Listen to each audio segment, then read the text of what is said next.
morning, Roz. Good evening, Roz. Hello, Good. Roz. I was just going to say, good evening, Stephen. Good morning, Stephen. And wherever else anyone else is. Yeah.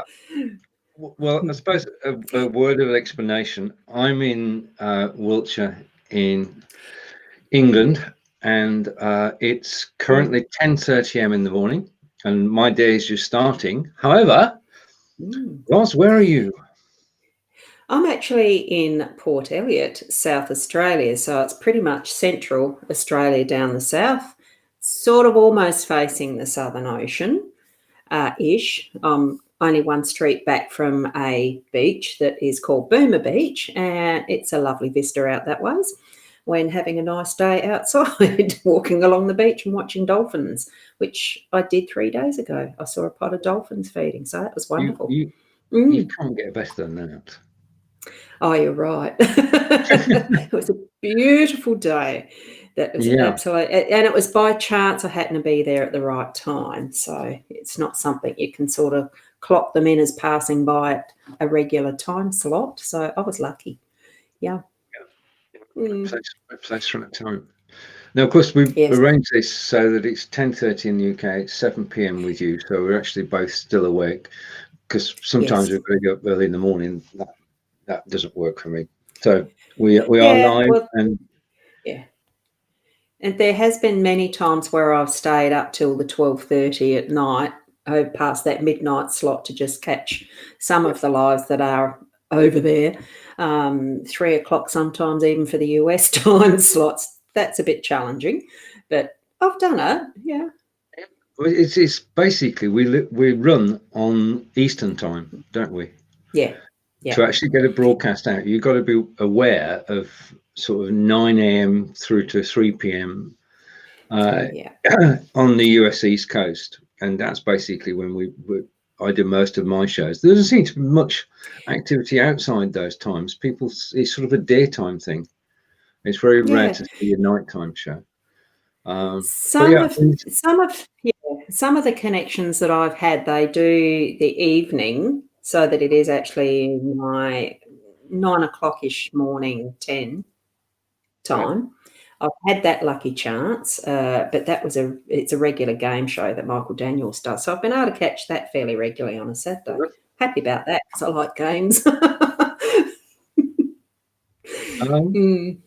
Yeah. Okay. Now, we both have day jobs. Mine's looking after some part of Belive, but yours is helping other people with social media. Yes. Well, it's a mix of things really, because what I've trained as a massage therapist and some other therapies. So it's been that sort of wellness caring industry, and gradually moved into psychic mediumship. I've grown into that. I suppose you can call it an industry, but I just have so much fun doing the live streams every morning, reading some cards and doing that as a card spread. Delving into and wanting to move into something a little more solid with virtual assistant and doing proofreading. I love reading, so I fall naturally into that. I haven't quite started that, but it's what I'm moving into, and helping people do the live streams if they really have struggles with doing their own. I'd love to be able to help them produce. I suppose similar to what you do, but it's not going to be my main thing. Well, who knows what it grows into. I just have fun in life, whatever I do. I think that's. I mean, this is the first time we're going to sit down and have a chat, one as it were. But we have followed each other, and what does come across is your enjoyment in everything that you do, and I follow that principle as well. That if you enjoy doing something, then it shows, and people become involved and are attracted to what you're actually doing. If you do it if you don't have a passion for it, then it's very difficult for people to pick up on why you're actually doing it. But if you do, if you are able to be yourself, really, I mean, that's what it's about, isn't it? I mean, when we're live, it's actually us. It's not we're not actually acting. No, that's right. And with the label that you've put on it, telling stories, it's sometimes I sort of think, well, what sort of story am I telling now? Is it something that really is me, or am I doing this to because I don't to create that convincing attraction that I need to be the one that people come to and all the rest of it. It's not that's just not me and how I can tell my story. It's like you said, it really is just being me. And sometimes I goof up and other times it just streams through. This morning I had a little bit of an issue with the tech. And that was fine. I moved through that. I was playing around with working Ecamm as a virtual camera through BeLive and stuff like that. And it was good fun to try it out. Didn't quite work. But it's still, I was telling the story as I was doing the live, and it's just, you just got to laugh about it and keep going. True. you do have to have, I mean, this requires a sense of humor. And a sense of proportion as well. If something doesn't work this time, you're going to get it eventually. It's just it didn't happen at this particular point. There's a program called Web Captioner, and basically it can take your voice and it can translate it live. But because it's on a web page, you can share the web page on the screen, and it will transcribe it live. Shall we try it? I'll show you just a minute. Yeah, I'd love to see that in actual demo mode. That'd be great. Just a minute. Right, so I'm going to go over to Web Captioner, and all I need to do is to share my screen from the Belive studio and go over to the Chrome tab, Web Captioner. Okay, now I'm going to bring it up on screen. Okay. So there it is. It's beside us. And if I press, this is webcaption.com. If I press start captioning.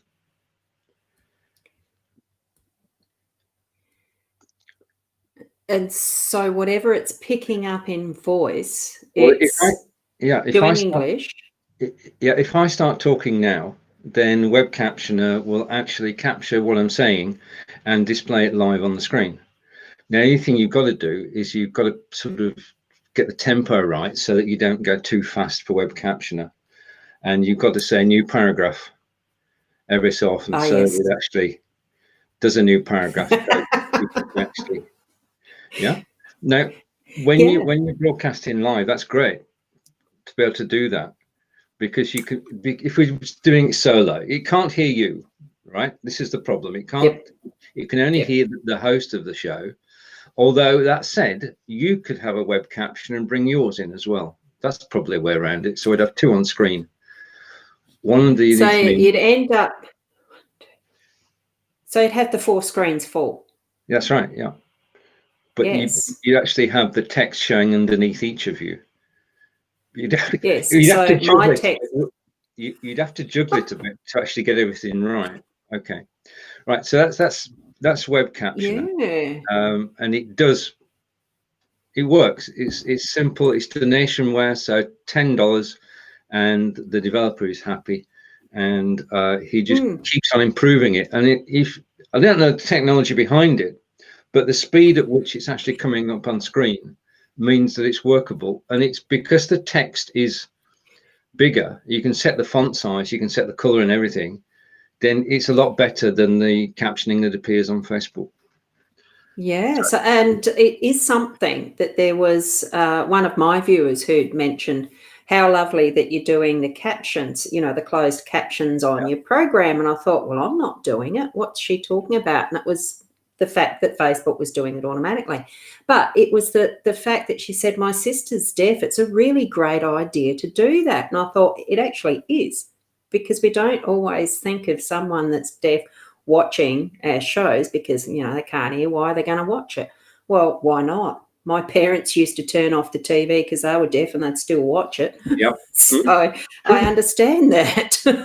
So, yeah. But the other thing we know is that if we perchance were to appear in somebody's timeline on Facebook and there was text underneath, then people are drawn to actually read that. Because they don't have to have the sound on, they can actually read it. I mean, I get drawn to videos which have got the story running along the bottom. I don't know about you, but I actually watched the video. I don't have the sound on, but I'm actually reading the story as the video plays, and I quite enjoy that. So that's but that's you. The thing that set that off was Ecamm. You talked about bringing Ecamm into Belive. Yes. Now, Web Captioner now works with vMix. So that because that's the PC version, isn't it, of Ecamm? Yeah. So vMix works with Web Captioner, so you can actually bring the captions and they would appear on my picture underneath. Yeah. So I'm working with that at the moment. New toys. Well, that's it. We love it. We live in an exciting time, don't we? We really do. Yeah. I mean, we do. there are that many places to explore. And we've now got a situation where you've got BeLive, StreamYard, Restream.io is the one I'm watching. Yeah. Yes, have you been over there recently? I have. I hadn't been there for a while because I have got the paid of each of those because I wanted to try them each out at their full features just to decide what way I wanted to go, choose one. Well, that's not going to happen. It's going to be more than one because BeLive is fantastic for ease of use. Ecamm has the versatility in all the features and functions it can do, and I've got a Mac. The Restream, to get it out there to several channels and places at once, great. My YouTube wasn't working quite properly through Restream, but I've got BeLive that can do that now. There's ways and means around doing what you want with it compared to what we could do, even only just a year ago. It's just moved forward a rate of knots, really, hasn't it? I like the fact that that captioner thingy, it's really accurate in how it's actually transcribing it as well. It's not got the funny words cropping up in it like some of the YouTube ones do. The Facebook ones. If the hierarchy, Facebook would be okay, YouTube would be a little better, but Web Captioner is pretty good. Is that probably the best at the moment? And it's as I say, it's donationware, so it's either free or you pay $2, $5, or $10 to help him. And it just works. There's so many things out there of probably comparable, but we don't all see them at the same time. It takes the lucky chance of someone falling across one of these from starter developers that have got a great idea and grabbing it and, oh, wow, let's support this, and away it goes. Don't you think? It's what we find that's going to be useful. Yeah. It's strange how it happens. Angelica was approached by a new software company saying, you're our ideal target market. And it's one of those emails, where somebody's emailed you, dear Angelica, dear Roz, dear Stephen, it's nice to know you. Never heard of you. Who are you? But it struck a chord because it was well phrased, and Angelica signed up for it, told me about it, and this is the way it works, and it word of mouth. And they're actually starting live in 45 days, and it's basically it's a new widget, but it couldn't be a wonderful widget, I think, because what you can do is you can actually tell a story by combining elements from different websites. Yeah. Oh wow. So if you were telling the story of Formula One, right, then you could start off with visiting Formula One in the 50s and 60s, then go, and it will be a trail. What you're actually doing is leaving a trail behind you for people to follow. And you can tell the story, you can intermix your own videos, your own audio, any website that you like, and you're actually creating trails for people to follow. And I'm just taking the idea. Yeah, but it's also attracting people of like mind for an interest that you might have too, to follow along and find out more about, what do you actually, what other likes have you got? Shared interest. Right. Isn't now, it? Good. I have, we did speak a couple of months ago, and it was remiss of me because I got tied up as usual, but I did say that we would actually I'd love to do a program about your card reading and for you to explain more about it. Well, now would seem an ideal time. Take it that I know nothing. Well, with cards, I mean, what I use them for daily pretty much is to do it's a card spread. So I'm actually laying them out in a particular order that has some specific meanings. The deck that I use for that, and I've been doing it now, it is over a year, as in at the 8 o'clock in the mornings here, Adelaide time type of thing, on my own page. I've switched it over to one of my other pages, one I'm interested in, the mytimetv.live. But it's Lenormand are not tarot. They are a separate type of card. They're not even oracle, but what they are, it's along those beautiful artwork. So there's a tree. It's a pretty obvious picture of a tree. There we've got a coffin, an obvious picture of a coffin, and a ring upside down. So there's 36 of the regular deck. What I'm using is an expanded deck. So there's a man, and it's similar, a moon.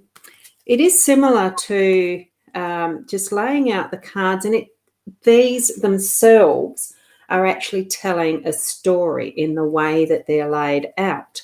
So that there's particular, I call them energies because it's the feel around what the card means in one of the positions. So there's a work energy, there's a home energy, unexpected, your role, and an outcome. So it's 5 simple cards that I read and create the story with it for the day. Now, it's with any sort of card reading, you're not having it set in concrete, because that's my interpretation and understanding of what the cards mean for me and what I'm seeing as that story. But someone else watching, like if I pulled out that card, which is, I'll put it that way, is the owls, it's meaning birds, it's communication. And with owls, it's to do with that more wise aspect of communicating with others. If you had the other bird card, which is the actual from the plain deck, it's about communicating in groups and getting in together. And, it could be saying that, look, at work today, if it's in the work position, that you're going to be brainstorming new ideas and bringing up things that you're sharing together in that aspect. There's one card that's 2 bridges, and that could be meaning that there's a decision to be made it's better choose it sooner than leaving it till later, because as you can see in that pathway, it's a heck of a lot harder to get back over to that bridge that's further away. It's just creating a story with the cards that actually has a bit of guidance and meaning around your energy for the day. So that's the why, the how I do it. It's just a guidance. It's just a tool, but it creates that focus for me to start my day. And I love to share it because I like doing live streams. So that's the why and how I do it. Have you got any questions? Well, I've got questions. Right, okay. Who actually created the cards in the first place, the particular deck? These, right back, I think from some of the history that I've been able to tell, it was actually a Mademoiselle Lenormand, French, who started making it more a parlour game, but she was a famous French divination fortune teller lady. Like, that's what they did for their entertainment, I suppose, back in those days. I don't know whether it was the 1700s, 18, but it was then grabbed by a German, I think it was a man that actually created the deck. That's, that the names of the decks to what they are now, as far as what is used commonly. So I think that's the history of it, and it started as a card game, but became a divination tool, fortune telling, what we like to play with it. You can only say that something's got meaning to what we actually give it as meaning. So it's like even the oracle cards and that, where do they come from? People want meaning out of life and they're wanting to ask questions, so they're using cards as a tool. What drew you to that particular set of cards? Oh, the art the artwork. This one is, if you can see it, it's Ciro Marchetti. It's very hard to see his actual name. There's another deck that I started with. It is a tarot deck. That's better. Let's see if I can get it that side so that it's a bit easier. See, Ciro Marchetti, and this is the Gilded Reverie Lenormand. They come in so many different types and styles of deck, but it is Lenormand as far as what you do. And it's just that beautiful artwork. There's the plain one of what is that bird card that I had as the owls. So, and you look at the beautiful artwork. Clover, that's about good luck. Here's the fish card, abundance. Mountains is about challenges. Because you're climbing mountains down up Riverdale, all that. Lady, here we've got the lilies. It's just, they're so beautiful to work with. And in creating the story, there's a home. Look how lovely and welcoming that is with the open gate. And it really looks homely. It looks inviting. It depends where we've had the bridges. We'll put that down. They can be difficult sometimes. A beautiful ring. It's just the way that the combinations move together and create the story. And so the spread that I use as a 5-card spread is only one of what could be hundreds different ways of laying them out. Now, you mentioned the psychic earlier, and we talked about it before we came live. You actually broadcast with Leanne. Now that's right. You broadcast with Leanne? Yes, we do that every Tuesday at 10:30 here. So that was on this morning.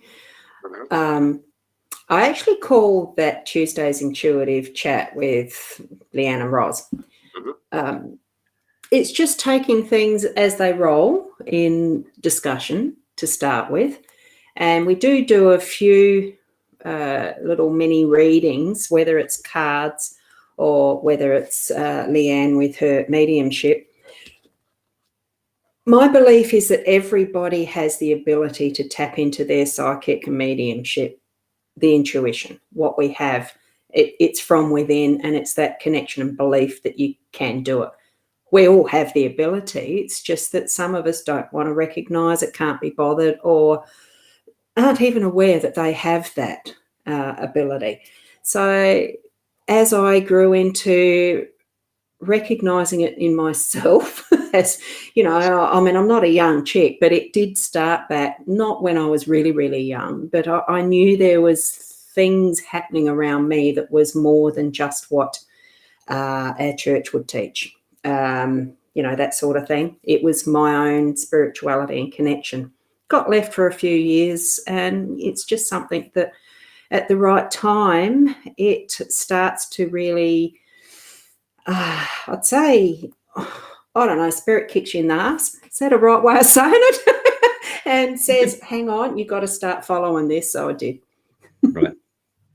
And well, the thing is, I mean, from my point of view, we know about 1% of what we could know.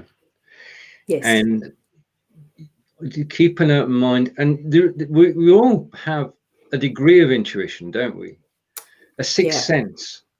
We're aware of the world around us. We recognize when serendipity takes hold. I mean, things, to me, sometimes things happen because they were meant to happen.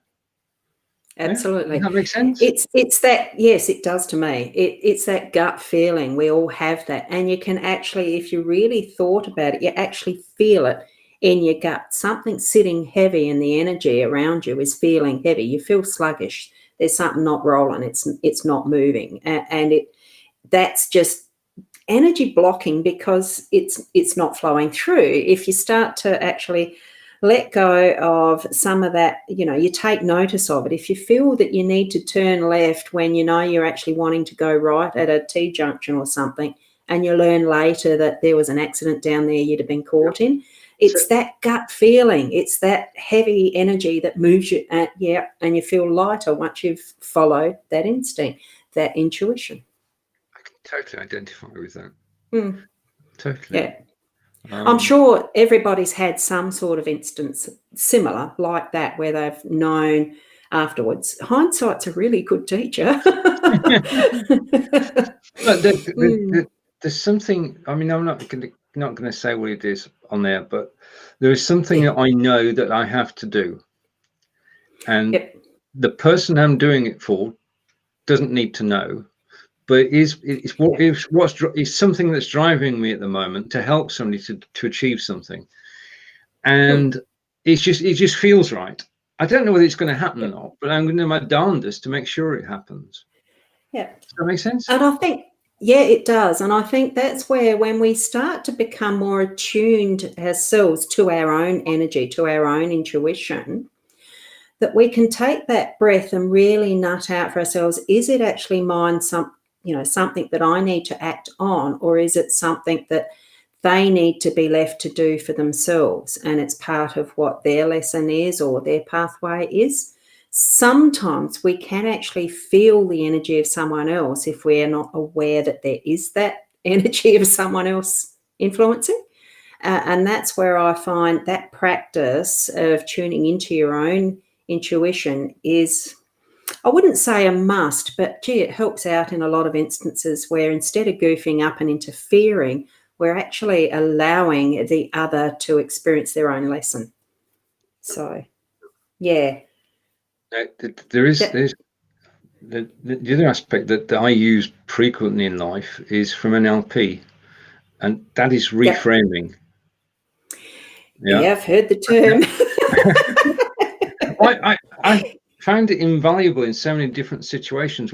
There is no real point in getting frustrated. I mean, you mentioned earlier about using eCam, it didn't work. Getting frustrated doesn't solve anything. And if I find that if I'm in a situation which I know is going to frustrate me, I just change my viewpoint on it. Yeah, I think about it. I say, right, okay, it's going to happen, but ride with it, ride through it. Yeah. It's changing the perspective. Even just that little bit can change the whole story.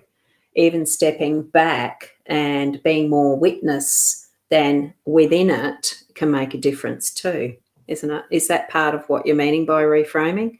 I've only done the hypnotherapy training, not NLP, which is, for those that don't know, neuro-linguistic programming. Yeah.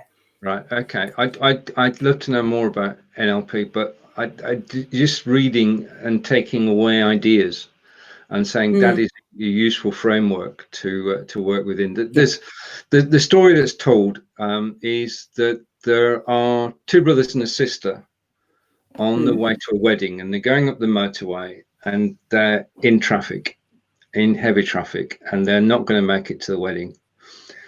And the eldest brother is sat in traffic, and he is fuming. Why are all these cars in my way? Yeah. Okay. The middle brother is sort of resigned to it, but still annoyed. And the sister says, well, this has happened. What can I do about it? How can I improve the situation? How can I get to the make sure I get to the wedding? And it's three people in the same situation, but with different outlooks. Yeah. And obviously the last outlook is the one which stands more chance of working. Yeah. Well, even if there were 6 involved in that situation, there'd be 6 different outlooks. Yeah, it really is something that's very much an individual, independent, how we see things.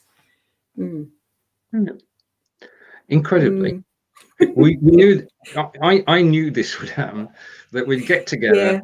We have no agenda and we're just able to talk, and it's been an amazing half hour. I'd just like to say thank you.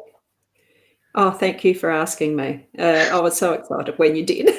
And I was so pleased to be able to come on. Yes, it's good. But, I mean, it's something I love doing. I love doing the live streaming and actually getting with other people to be able to just chat. You're learning, it's a process of learning. Wow, you're over the other side of the world. Not something you would have thought of 20 years ago. No, it wouldn't. It was just a sci-fi dream, but now we've made it a reality, and it's been a pleasure, Ross. Thank you. To everybody watching, you very much. Most welcome. To everybody who's watched live, thank you. To everybody catch the replay, thank you. We'll put links in to how you can find us both afterwards, and I think we might do this again, Ross. What do you think? Oh, I'd love later in the year. to. Yeah, that'd be great. Thank you. It'll So, be my yeah, spring or summer warmer. okay. When it's a bit warmer. Okay, take